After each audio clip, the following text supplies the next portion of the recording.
Job मिलेगी, हम तो उससे दौलत कमाने की मशीन बनाने के अंदाज में शुरू से तालीम दे रहे हैं, तरबियत कर रहे हैं शुरू से। वो उसके जहन में एक बात है, कामयाब होना है। कामयाबी की क्या ज़रिया समझता है? ढेर सारी दौलत कमाएंगे तो कामयाब होंगे।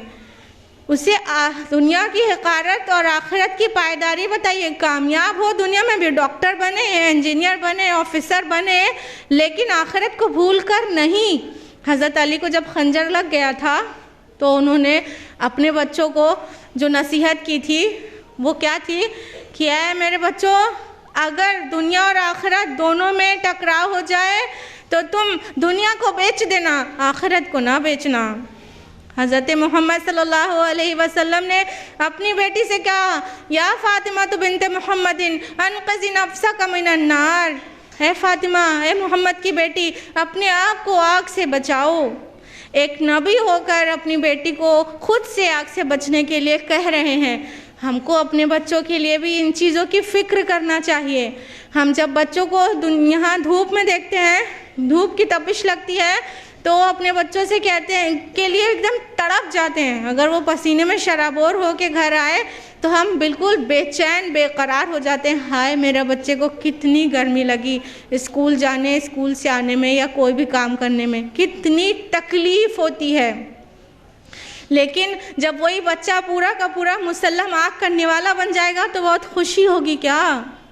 अरे हमने दुनिया की गर्मी और अपने इलाहाबाद की गर्मी से बचाने के लिए तो घर में एसी और कूलर्स फिट कर रखे हैं, लेकिन जहन्नम की गर्मी से बचाने का कोई इंतज़ाम किया है? हज़रत लुक़मान का सबक नंबर 3, सलाह यानी नमाज। सूरह लुक़मान सूरह नंबर 31 आयत नंबर 17, क्या बुनैया अक़िमिस सलाह, ऐ मेरे बच्चे नमाज कायम रखना। क्या हम अपने बच्चों को नमाज का हुक्म देते हैं? हम ऐसे ऐसे काबिल लोगों से मिले हैं जो कहते हैं क्या ज़रूरत है नमाज का हुक्म देने की, जब बड़े होंगे तो अपने आप से पढ़ेंगे, क्या ज़रूरत है कहने की। ये बिल्कुल गलत बात है कि कहने की ज़रूरत नहीं है। पहली बात तो ये है कि अगर हम प्रैक्टिकल डेमोन्स्ट्रेशन करेंगे नमाज का, यानी माँ अगर हमेशा नमाजी है, वालिदैन नमाजी हैं, तो बच्चा इंशाल्लाह 2-2.5 साल की उम्र से नमाज शुरू कर देगा। वो साथ में खड़ा होगा, साथ में रुकू सुजूद करेगा। करता है कि नहीं बच्चा? तो एक तो प्रैक्टिकल डेमोन्स्ट्रेशन की ज़रूरत है, करके दिखाने की। लेकिन उसके अलावा अगर बच्चा बढ़ रहा है, नमाज नहीं पढ़ रहा है, तो उसे हुक्म देने की ज़रूरत है। अल्लाह के रसूल की इस बारे में रहनुमाई है, हम अपनी काबिलियत नहीं दिखा सकते हैं। अल्लाह के रसूल ने फरमाया, जो कि दर्ज है सुनन अबू दाऊद में जिल्द नंबर 1 किताबुस सलाह बाब नंबर 175 हदीस नंबर 491, अल्लाह के रसूल ने फरमाया कि जब बच्चा 7 साल का हो जाए तो उसे नमाज़ पढ़ने का हुक्म दो, और जब वो 10 साल का हो जाए तो उसे नमाज के लिए मारो। तो 7 से 10 साल में नमाज हर हाल में बच्चे को पढ़ना चाहिए। तो बच्चे के लिए नमाज से गफलत ना पढ़ते हैं। ज़रा सा हल्का सा बुखार हो जाए तो हम चाहते हैं कि हम बच्चे को फजर में उठाएं ही ना, मेरा बच्चा वज़ू करेगा और बीमार हो जाएगा। अरे और फिर जब बुखार की तपिश बर्दाश्त नहीं है तो आग कैसे बर्दाश्त करेगा जहन्नम की? आप उठाएं बच्चे को और वज़ू कराएं मामूली से बुखार में, उसके अंदर सब्र भी पैदा करें। अगला सबक जो हज़रत लुक़मान का था वो दावत, जो कि मज़कूर है सूरह लुक़मान सूरह नंबर 31 आयत नंबर 17। फरमाया वअमुर बिल मारूफ वन्हा अनिल मुनकर, कि ऐ मेरे बच्चे नेकी का हुक्म देते रहना और बुराई से रोकते रहना। क्या हम अपने बच्चों को इस बात का हुक्म दे रहे हैं कि अम्र बिल मारूफ नहीं अनिल मुनकर हमारा फ़रीज़ा है? हम तो उसे सिर्फ एक बात बता रहे हैं, दौलत कमाना है, दौलत कमाना है, कामयाब होना है, कामयाब होना है, दौलत कमाना है। बस यही बता रहे हैं। हमने उसको इस फ़र्ज़ मनसबी से गाफिल कर दिया, हमने उसको मकसद ज़िंदगी नहीं बताया। मुसलमान है तो उसकी कितनी बड़ी जिम्मेदारी है ये नहीं बताया। हमको खुद नहीं पता कि हमें ये काम करना फ़र्ज़ है, तो हम अपनी औलाद को क्यों कर बताएंगे? तो हमको खुद भी दावत का काम करना चाहिए, लोगों को हक़ की तरफ बुलाना चाहिए और बुराई से रोकना चाहिए, और अपनी औलाद को ये बचपन से बताए रखना चाहिए कि डॉक्टर बनना है, लेकिन दावत के साथ दाई डॉक्टर, दाई इंजीनियर, दाई ऑफिसर बनना है। जहाँ रहना है हक़ की तरफ बुलाते रहना है, बुराई से रोकना है, कभी नाहक को के खामोशी से बर्दाश्त नहीं करना है, कुछ ना कुछ एक्शन लेना है या कोई आवाज़ उठानी है, बुराई से रोकना है लोगों को। ये बात हमारा फ़र्ज़ है, हमारी औलाद का फ़र्ज़ है। हम मुसलमान होने के लिए हमें इतना तो कम अज़ कम करना चाहिए। उसके बाद दावत में जो सबसे ज़्यादा अहम चीज़ की ज़रूरत पड़ती है वो सब्र है, और अगला सबक भी हज़रत लुक़मान का यही है, सबक नंबर 5 सब्र। सूरह लुक़मान सूरह नंबर 31 आयत नंबर 17, वस्बिर अला मा असाबक इन्न ज़ालिका मिन अज़्मिल उमूर, कि और मुसीबत के वक्त सब्र करते रहना, बेशक ये हिम्मत के कामों में से है। तो जब दावत का काम हो या कोई भी काम हो बड़ा, उसमें सब्र ज़रूर पड़ जाता है। तो सब्र की जो आजमाइशें हैं उसको पे किस तरह से खरा उतरना है, ये बचपन से ट्रेनिंग होनी चाहिए। माँ बाप को ये तरबियत देनी चाहिए, हर वक्त मुँह मांगी चीज़ ना दे दें। अगर 8 चीज़ ला के दे रहे हैं तो 2 चीज़ ना भी दें, आपके पास हो तो भी ना दें। उन्हें आदत डालें कि वो सब्र से रहे। जब फेवरेबल कंडीशन में दे सक रहे हैं तो नॉन फेवरेबल कंडीशन में नहीं दे पाएंगे तो वो तो परेशान हो जाएगा। हमेशा अगर एसी में रहेगा तो कैसे फिर दावत में जो उसे फील्ड वर्क करना पड़ेगा तो कैसे करेगा, दीन के लिए कैसे खिदमत देगा अपनी। तो कभी उसे कुछ दें और कभी कुछ ना भी दें, कभी उस पर आसानियाँ करें तो कभी सख्ती में भी डाला हुआ छोड़ दें, और अपने तो दिल को काबू में रखें। थोड़ा जो दिल मचलने लगता है कि बच्चों को बस किस तरह फेवरेबल और वो कंफर्टेबल एटमॉस्फेयर में ही रखें, ये थोड़ा नहीं, दिल में थोड़ा सख्ती ऐसी पैदा करिए कि कुछ बच्चे परेशानी में भी हों तो हम देख के आराम से रह सकें, काबू में रह सकें। ये नहीं कि नासब्रा बना दिया, हर चीज़ दे देकर बच्चे नासब्रे हो जाते हैं। तो उनके अंदर सब्र पैदा करें कि कोई भी चीज़ पसंद है उसके बावजूद भी अल्लाह के लिए छोड़ देने की हिम्मत हो उनके अंदर, ये सलाहियत होनी चाहिए। तो सब्र का पैदा किया जाना भी बहुत ज़रूरी है। सबक नंबर 6, नसीहत नंबर 6 जो है वो एक नहीं 6 जुमलों में है हज़रत लुक़मान की, और उसका मौजू है अखलाक। जी हाँ, वो अखलाक पूरे दिन पर हावी है। नमाज 5 वक्त पढ़नी है और दावत करनी है किसी वक्त, और सारे काम को करना है, लेकिन अखलाक तो पूरे दिन पर हावी है, पूरे टाइम अखलाक की ज़रूरत पड़ती है।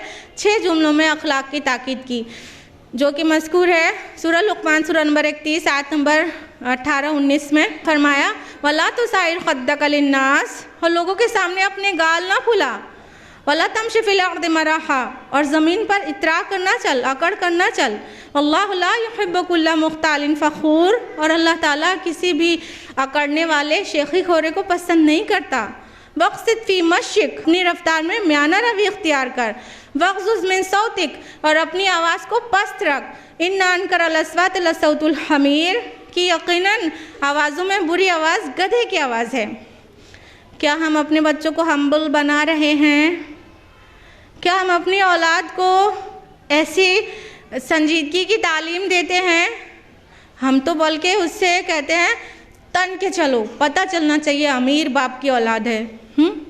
ईंट का जवाब पत्थर से दे के आना, किसी से दबने की ज़रूरत नहीं है।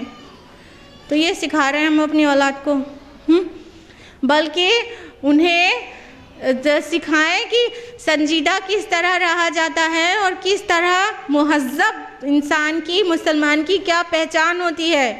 अकड़ना अल्लाह ताला को पसंद नहीं है। जिसके अंदर राई के दाने बराबर तकब्बुर होगा वो जन्नत में नहीं जाएगा। हम उन्हें अखलाक के सबक पढ़ाएं, उन्हें बदअखलाक़ी ना सिखाएं, उनको अपने हाथों जहन्नम में ना ढकेलें, सीरियस हो जाएं। अब ये थी हज़रत लुक़मान की ही नसीहतें, जिसको आप सोचिए कि उन्होंने कैसी गोल्डन टीचिंग्स दी है अपने बच्चों को, जो कि गैर नबी होने के बाद भी उनके स्टेटमेंट को अल्लाह ताला ने कुरान हकीम में पूरे एक रुकू में दर्ज किया। सुभान अल्लाह। हज़रत लुक़मान की नसीहतों के बाद हम कंक्लूजन बताना चाहेंगे कि माहौल अब चाहे जितना ख़राब हो, हालात चाहे भी जैसे हों, इस्लाम कंप्लीट सॉल्यूशन पेश करता है। दीनी तालीम, दीनी तरबियत और फिर से हम बता दें, दीनी तालीम से मेरी मुराद किसी स्पेसिफ़िक तालीम से नहीं है, बल्कि हर तालीम जो दीनी पर्सपेक्टिव में हो उसको दीनी तालीम और तरबियत हम कह रहे हैं। तो चाहे अब जैसे भी माहौल में रखना हो, वो इस्लाम उसका सोल्यूशन पेश करता है। Islam is the complete way of life. Allah ताला ने फरमाया कुरान मजीद में सूरह आल इमरान सूरह नंबर 3 आयत नंबर 19 में, इन्नद्दीन इंदल्लाहिल इस्लाम, अल्लाह के नज़दीक वे ऑफ लाइफ, निज़ाम हयात सिर्फ इस्लाम है। तो माहौल भी ख़राब हो, चाहे हालात अच्छे नहीं हो, किसी भी सिचुएशन में इस्लाम रहनुमाई करता है। जब हर शोबे में करेगा तो तालीम और तरबियत के मामले में क्यों नहीं करेगा। तो इस्लामी तालीम और इस्लामी तरीक़े की तरबियत हो तो इंशाअल्लाह हमारे बच्चे, चाहे हम टीचर हैं, चाहे हम एक मदर हैं, इंशाअल्लाह कामयाबी नसीब होगी। तो सबसे ज़्यादा तो ज़िम्मेदारी घर की है, अपने बच्चों को शेप देने में, उन्हें माशरत सिखाने में घर की है। घर में सबसे ज़्यादा माँ की है, फिर उसके बाद स्कूल की है, स्कूल में सबसे ज़्यादा टीचर्स की है, फिर उसके बाद माशरे का माहौल भी ज़िम्मेदार है उनकी तरबियत में। तो अगर घर सही रहेगा और माँ सही रहेगी, स्कूल सही रहेगा और टीचर सही रहेगी, तो इंशाअल्लाह माहौल को भी यही बच्चे सुधारेंगे। हमारी यही नई नस्ल माहौल को सुधारेगी। जब वो दावत इस्लाह में लगेगी तो इंशाअल्लाह यह बिगड़ा हुआ माहौल भी सुधर जाएगा। और जब माहौल बिगड़ा ही हुआ है उसके बाद भी हम उन्हें इस्लाम की जो कवरिंग दे के बाहर भेजेंगे तो वहाँ की गलाज़त को लेकर नहीं आ पाएंगे इंशाअल्लाह। जब बच्चे बाहर जाते हैं तो जिस तरह मैल कुचैल लगाकर अंदर आते हैं तो माँ उन्हें फेस वॉश करती है और उनके कपड़े चेंज करती है, उसी तरह हमें ज़रूरत है पहले से उन्हें इम्यूनिटी देने की। फिर बाहर से आए, खुदा न ख्वास्ता कोई इन्फेक्शन लग जाए तो उनका ब्रेन वॉश करने की ज़रूरत है। तो माँ और टीचर मिलके ये काम को करेंगे तो बहुत उम्दगी से होगा। और दोनों इसलिए क्योंकि सिर्फ माँ के करने से स्कूल का माहौल बिगड़ा सा हुआ हो तो भी बहुत मुश्किल हो जाता है, क्योंकि अच्छा खासा वक्त बच्चे स्कूल में गुजारते हैं। टीचर जो है नीम बरहना होगी और ख़ुद अपने आप को ढके नहीं होगी और बेहया होगी तो बच्ची क्या सीख कर आएगी स्कूल से घर, तो वहाँ पे भी नहीं हो सकेगा। और घर का माहौल अगर बहुत अच्छा हो, घर का माहौल अच्छा ना हो और स्कूल का माहौल अच्छा हो तो भी बहुत मुश्किल होगी, क्योंकि घर और स्कूल दोनों जगह से बच्चा सीखता है। बच्चे टीचर्स की बात बहुत ज़्यादा मानते हैं, इसलिए स्कूल का माहौल भी सही होना ज़रूरी है। और बच्चे ज़्यादातर टाइम घर पे रहते हैं, इसलिए घर का माहौल भी सही होना ज़रूरी है। जब घर वाले भी सीरियस रहेंगे, माँ सीरियस रहेगी और टीचर सीरियस रहेगी तो इंशाअल्लाह ये काम बड़ी आसानी से हो सकेगा और हमारे बच्चे ना सिर्फ दुनिया में बल्कि आखिरत में भी कामयाब हो सकेंगे। इस उम्मीद के साथ कि अब तालीम और तरबियत सीरियसली होगी सुनने वालों की, अपनी गुफ्तगू को एक दुआ के साथ ख़त्म करेंगे जो कि मज़कूर है कुरान हकीम में सूरह फुरक़ान में सूरह नंबर 25 आयत नंबर 74, रब्बना हब लना मिन अज़वाजिना व ज़ुर्रिय्यातिना क़ुर्रता आयुन वजअलना लिलमुत्तक़ीना इमामा। ऐ हमारे रब, हमारे शौहरों को और हमारी औलाद को हमारे आँखों की ठंडक बना और बना दे हमें मुत्तक़ियों का इमाम। आमीन। व आखिर दावाना अनिल हम्दुलिल्लाहि रब्बिल आलमीन। जज़ाकल्लाहु खैरा सिस्टर अस्मा शम्स। अल्हम्दुलिल्लाह आज की इस तकरीर से ये बात वाज़ेह हो गई कि नई नस्ल को कितनी ज़रूरत है दीनी तालीम की। मैं पहले भी बता चुकी हूँ कि आज के इस दौर में जहाँ पर बुराई, उर्यानियत और जराइम चारों तरफ फैले हुए हैं और इसी माहौल में रहकर हमें अपने बच्चों को बेहतरीन तालीम और तरबियत देनी है। तो अगर हम अपने बच्चों की बेहतरीन तरबियत करना चाहते हैं, उनको इन तमाम जराइम से बचाना चाहते हैं, तो हमें अपने बच्चों की तरबियत कुरान की रोशनी में करनी होगी। इसी ज़रूरत को मद्देनज़र रखते हुए हमारी ऑर्गेनाइजेशन ने एक इस्लामिक स्कूल खोला है जिसको वजूद में आए हुए अल्हम्दुलिल्लाह 5 साल होने को है। हमारा स्कूल नर्सरी टू 6 तक है। इंशाल्लाह अप्रैल से नया सेशन स्टार्ट होने वाला है और इसका एडमिशन भी ओपन हो चुका है। तो जिस किसी को भी अपने बच्चे का एडमिशन इस तक़वा इस्लामिक स्कूल में कराना हो, वो एडमिशन फॉर्म के लिए स्कूल की ऑफिस से रब्ता कायम करें।